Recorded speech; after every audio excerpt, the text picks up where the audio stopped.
today what I've got is a northern cottonmouth. I'm going to take the animal out of the container. We're going to see what kind of behaviors it has and see if it'll chase me at all. So what I expect to happen is when I take the animal out, it'll probably be a little squirmy. I'll take a few moments to get it under control. Once it's under control, it'll probably just sit in kind of a loose circle, kind of a tail coming inside, maybe mouth gape, maybe not, and probably flop its tail around and rattle. We'll see if it'll do what I think it's going to do. So here we go.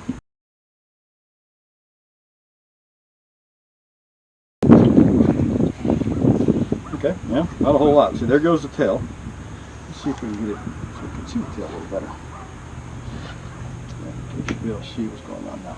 See, it's moving away like I thought. That's no big deal. We'll get it under control. Let's move back up here so you can see it a little better. There, see, not chasing me, not doing a whole lot. See, there it's trying to go. If I get in front of it, it stops. Look at that crazy tail motion. Isn't that crazy? They kind of do the whole flopping the tail around thing, and they'll flatten their body out sometimes. I think they're doing that to kind of half blend in and half make themselves look bigger. I don't know, I think it's just a nervous reaction, and we kind of put names to it and actually what's happening. But as you can see, it's not trying to hurt me in any way. It's kind of scared. Not even mouth gaping. Most of the ones I find don't do mouth gaping very well. He's just scared. It's a very scared little animal. So you need to pull it out a little bit. See, now I'm facing it.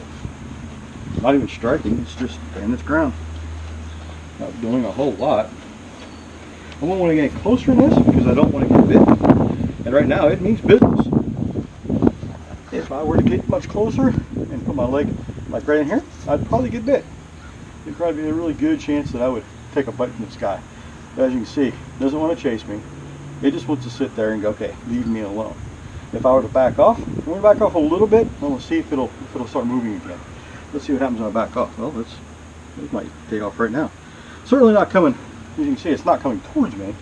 It's slowly trying to make its way away from me.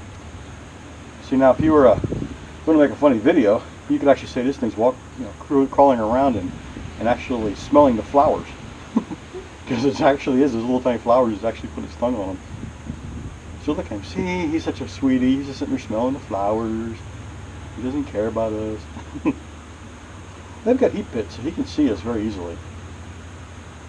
But as you can tell, he's kind of doing his own business. He doesn't even care if I'm here now.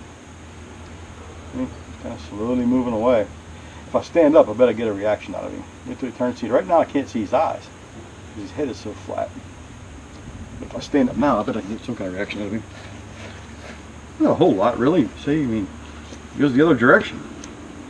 He doesn't even want anything to do with me. See, he just jumped, but he wouldn't jump towards me. He is kind of scared. That tail flopping. Oh, there's a little bit of a warning. See his mouth open? He's like, dude, you know, leave me alone.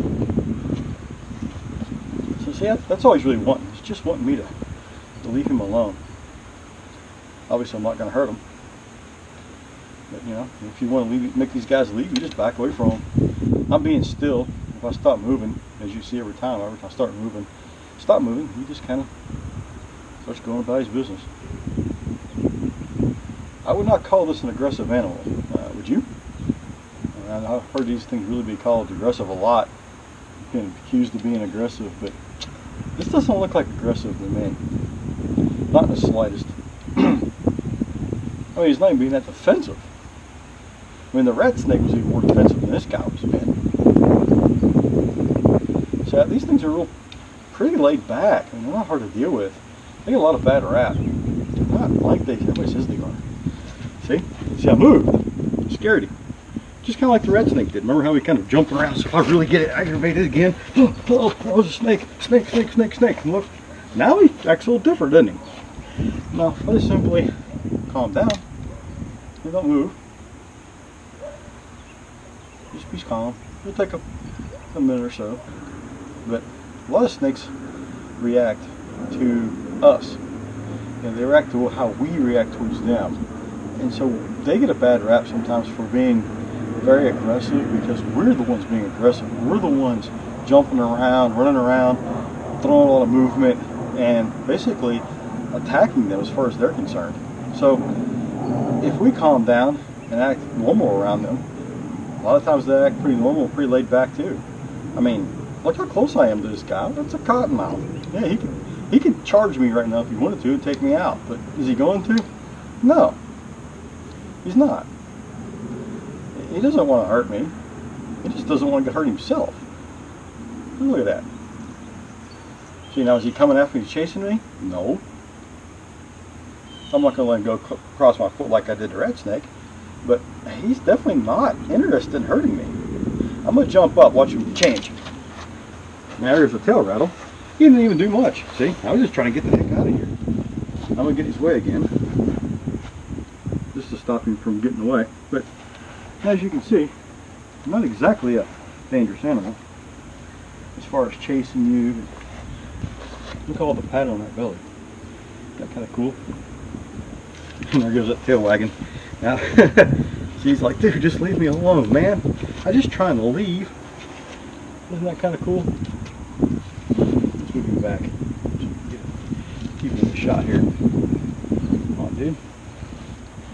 See? I do not think they're aggressive at all. But if you run up on them, even if I'm kind of being, oh man, look. Are you chasing me? Nah. There's a little mouth gate, but it's kind of typical behavior. So, to me, this would be a pretty easy animal to deal with if you found at your house. Not exactly difficult, so I'm going to bring a bucket over here. Just put him up. In fact, I bet we could probably get him going in that bucket. Kind of nudge him.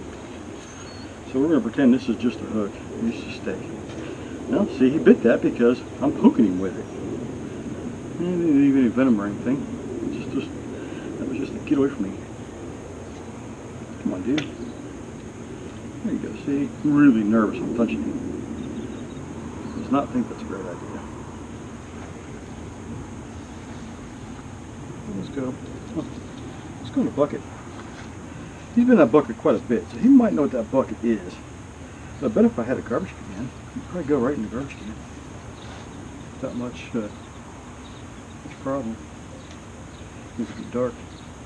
Let's just put his head in there. Give him a second to think about it. You know? Sometimes you just gotta give them a moment and relax. Let them think about what they're gonna do. And they might decide to do what you want them to do. He's trying to come back out. Just kind of tap him in the face. Hey, you can go back in there. If he goes in there and he thinks he's safe, which I think he's going to do, look at that. Now I'm not excited. I'm relaxed. He's relaxed.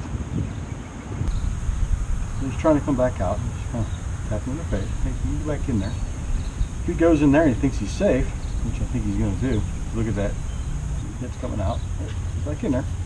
He does kind of touch him in. Back in there. Now, even when he's biting a hook like that, you think that's aggressive? That's not really being aggressive. He's just being defensive because he thinks something's attacking him. So now we just got to set the bucket up.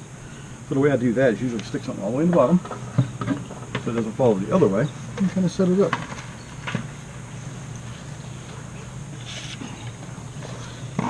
Slide it over. Now, I'm not saying you should do this.